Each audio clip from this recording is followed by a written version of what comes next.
Draft of 15th five-year plan approved as National People's Congress ends. And United Nations Security Council adopts resolution condemning Iranian strikes.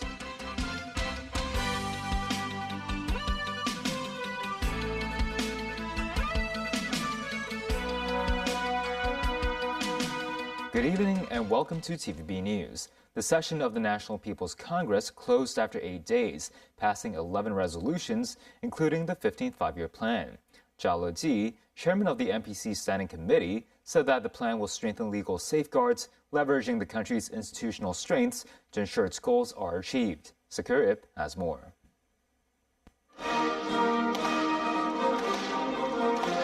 The closing ceremony of the National People's Congress section took place at the Great Hall of the People. It was attended by President Xi Jinping and hosted by Zhao Leji, chairman of the NPC Standing Committee. Deputies voted to adopt 11 resolutions, including those on the government work report and the outline of the national 15th five-year plan. The vote resulted in 2,758 in favor, 1 against and 2 abstentions. Zhao stated that the 15th five-year plan represents a crucial governance practice in the course of socialist modernization. He added that the plan will strengthen legal safeguards, leveraging the country's institutional strengths to ensure its goals are achieved. Following the ceremony, the Hong Kong Deputies Delegation concluded their meeting. Marvin Kwok, head of the delegation, said they would seize the opportunities presented by drafting Hong Kong's five-year plan to ensure alignment with the national strategy. Some deputies see significant potential in the northern metropolis. Alan Young, president of the Greater Bay Area International Information Technology Association, pointed to the importance of establishing an international data center to support large-scale models and artificial intelligence. The Northern Metropolis is also set to become the home of Hong Kong's third medical school, to be run by HKUST. Professor Nancy Ip, Vice President of HKUST, views the Northern Metropolis as a collaboration platform for local and overseas higher education institutions. The sections of National People's Congress lasted for 8 days, 1 day more than last year. A total of 3 plenary meetings were held to deliberate 11 agenda items, 4 more than last year. Sakurib, TVB News, Beijing. The Israeli military and Iran-backed Hezbollah traded blows as the Middle East war rages on. This comes as an Israeli military spokesman said Hezbollah and Iran are attempting to expand attacks to several areas in Israel. Elsewhere, speaking during a tour of a pharmaceutical plant in Ohio, U.S. President Donald Trump seemingly heralded the conflict as a success for Washington. Daniel Rao tells us more. An interception was seen over Israel's Haifa area as Hezbollah launched dozens of rockets at the north of Israel. One rocket hit a house near the town of Carmiel, causing minor injuries to 2 people, according to Israeli rescue services. Footage released by the Israel Defense Forces showed what it said was strikes on the Lebanese capital Beirut targeting Hezbollah.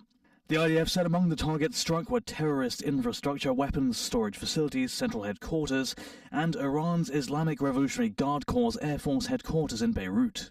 This comes as an Israeli military spokesman said Hezbollah and Iran are attempting to expand attacks to several areas in Israel. Brigadier General Effie Defrin said the attempt to expand the shooting to many areas in the country is a direct response to the extensive and deep damage and the pressure Israel is exerting on them, and this pressure is increasing day by day. Defrin added Hezbollah is doing everything to assist Iran. The spokesman also threatened Iran's new supreme leader, Mojtaba Khamenei. He said if Khamenei threatens Israel, he is a target for us.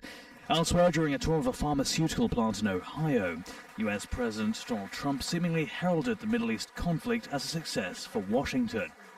Well, it's both. It's both. It's an excursion that will keep us out of a war, and the war is going to be, for them it's a war. For us, it's turned out to be easier than we thought. Meanwhile, mourners and supporters of the Iranian government attended a funeral in Tehran for senior military commanders and others killed during the war. The funeral was held near Tehran's Revolution Square. Mourners chanted death to America and vowed to keep supporting the ruling system. Dan Roll, TV News. A number of foreign vessels came under attack in the Strait of Hormuz as the war in the Middle East continues. The closure of the narrow shipping lane between Iran and Oman was a hard blow to the oil market, and the International Energy Agency announced its largest ever release of emergency oil to offset soaring prices. Danny Zhou has more. Explosions were reported on several foreign cargo vessels in the Strait of Hormuz. The crucial corridor for global oil shipping has been effectively closed to cargo traffic after US and Israel carried out coordinated strikes against Iran late February. Authorities say a Thailand-flagged bulk carrier was hit by a projectile while shipping around the strait on Wednesday. A fire erupted on board, prompting crew members to evacuate. Another Japanese container ship sustained minor damage after it was struck 25 nautical miles off the coast of United Arab Emirates. The attacks came on the same day as the International Energy Agency said its 32 member states have voted to release a record volume of oil from strategic stockpiles.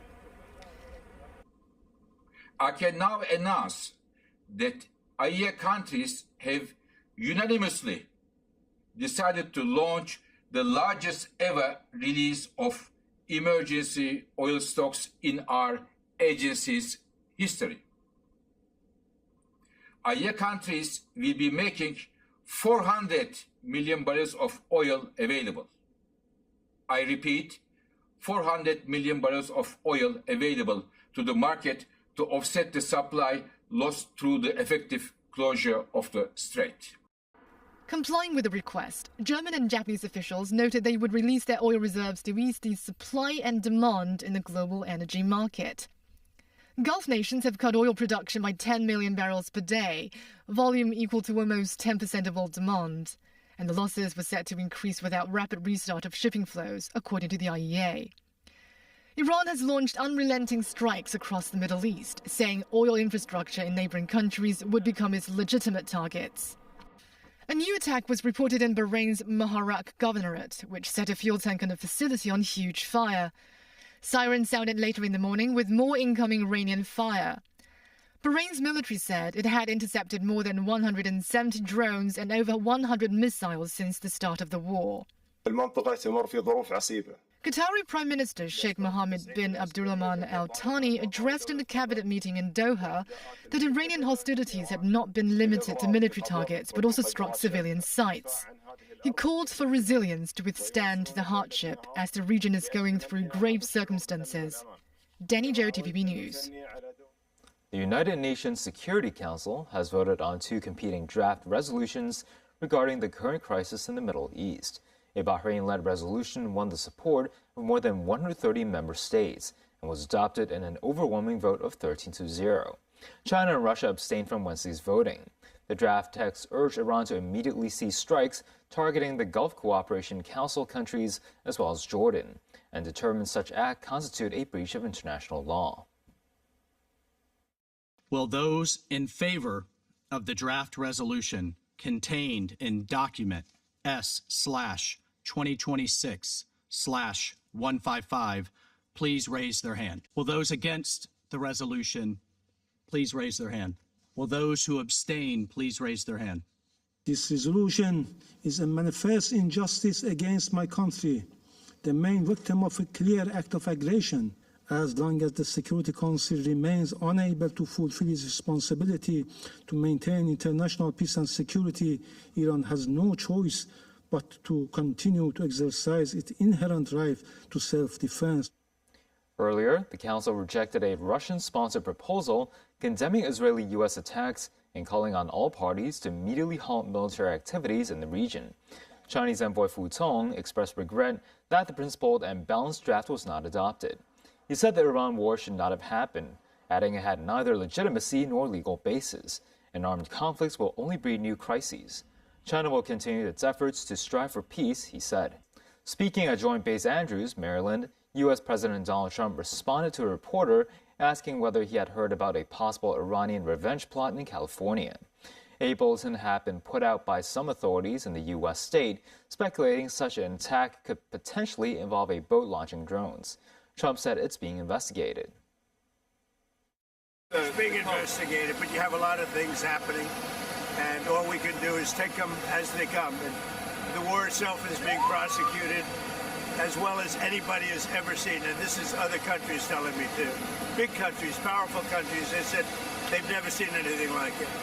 And they also agree with what I'm doing. They say it's an evil country, and it's been for 47 years that way. And still ahead, Cathay Pacific announces fuel surcharge increases. 8 arrested over alleged insider trading and bribery.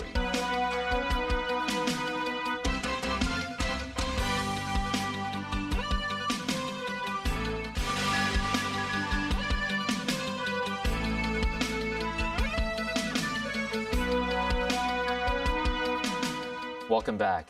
Cathay Pacific and its budget subsidiary, Hong Kong Express, announced that they will raise fuel surcharges on most routes from Wednesday. Starting March 18th, fuel surcharges for short-haul flights will rise from $142 to $290. For medium-haul flights, the charges will increase from $264 to $541, while long-haul flights will be more than double from $569 to $1,164. Fuel surcharges for flights from Hong Kong to the Chinese mainland will remain unchanged at $165. The announcement came the day after its annual results press conference, during which the carrier stated that the jet fuel price has surged amid the ongoing warfare in the Middle East. A joint effort between the Securities and Futures Commission of Hong Kong and the Independent Commission Against Corruption, or ICAC, uncovered a corruption and insider trading scandal with the suspected involvement of a number of hedge fund staff members and executives. The case involved over $300 million, with authorities having arrested 8 people so far. Brokerage Guotai Junan International said SFC and ICAC personnel raided their office on Tuesday, seizing some of their documents. The company said one of their staff was arrested by authorities and was immediately placed on suspension, while stressing that the brokerage's operations will not be affected. The ICAC said it conducted an operation for 2 consecutive days, with the SFC searching some 14 locations, including Guotai Junan's office and the arrested suspects' residences. The 6 men and 2 women, aged between 35 and 60, consist of staff members of 2 brokerages, a senior executive of a hedge fund and an intermediary. They were suspected of money laundering, as well as committing offenses against the Prevention of Bribery Ordinance and Securities and Futures Ordinance. Further investigations indicated a brokerage executive was suspected of accepting bribes of up to $4 million from a hedge fund executive to leak sensitive information of several listed companies in Hong Kong. Their engagement in insider trading resulted in the hedge fund making gains of close to $350 million. This as Bloomberg earlier reported that besides Guotai Junan International, authorities also raided CITIC Securities' office in Hong Kong. The MTR reported over 1.9 billion passenger trips throughout last year, with cross-border services having seen some of the most significant increases. The corporation also said it recorded a profit of $11 billion from property development. Regarding the possibility of fare hikes this year, the MTR noted it will need to assess the median household income figures set to be released at the end of this month. Recording a 5th consecutive year of profit, the MTR recorded over $55 billion in gains throughout last year, but the figure is still lower than that of 2024's $60 billion. Profits from regular services dropped by 21%, reaching $14.6 billion. MTR CEO Jenny Yeung said the decrease in profits was mostly the result of poor weather conditions last year, adding that operational costs have been rising. On the total passenger trips throughout 2025, the MTR recorded a figure of 1.9 billion, a rise of 0.3% year-on-year. Local train services saw over 1.5 billion passenger trips, which recorded a 0.5% drop year-on-year. Similar decreases were seen among light rail and bus services. This as high-speed rail experienced a surge in passengers, reaching 31 million passenger trips. Meanwhile, the MTR's property development profits reached $11 billion, a year-on-year increase of 8%. The Consumer Council has received 174 complaints after Taiwanese band Mayday canceled the opening night of their Hong Kong concert series. The band was originally set to perform at Kai Tak Stadium on March 24th, 25th, 27th, and 28th. However, the event organizer announced the cancellation of the first show roughly 2 weeks prior. Affected ticket holders will receive a refund and are offered an option to attend a special 40-minute rehearsal on the 24th for free. The consumer watchdog said most of the complainants were mainlanders who would have to travel to Hong Kong for the concert. As for 5 p.m. today, total claims amounted to $485,333, with $8,000 being the largest single claim. A mainland man who stole more than $42,000 worth of jewelry on a Hong Kong-bound flight from Dubai in July last year has been sentenced to 60 months in prison. The 48-year-old man, who claimed to be unemployed, earlier pleaded guilty to one count of behaving in a disorderly manner on board an aircraft. The case involved the man stealing a female passenger's $24,000 diamond ring and $18,000 watch on board an Emirates flight from Dubai to Hong Kong on July 17th last year. He was caught in the act by another male passenger who notified the cabin crew and subsequently reported the crime to the police. District Judge Josiah Lam said the mainland suspect boarded more than 60 flights traveling to countries such as Turkey, South Korea, and Japan between March 2023 and July 2025, and found his travel patterns irregular. The suspect was unwilling to explain the reason for the irregular flights. Lam condemned the man for being a professional aircraft thief and sentenced him to 60 months in prison.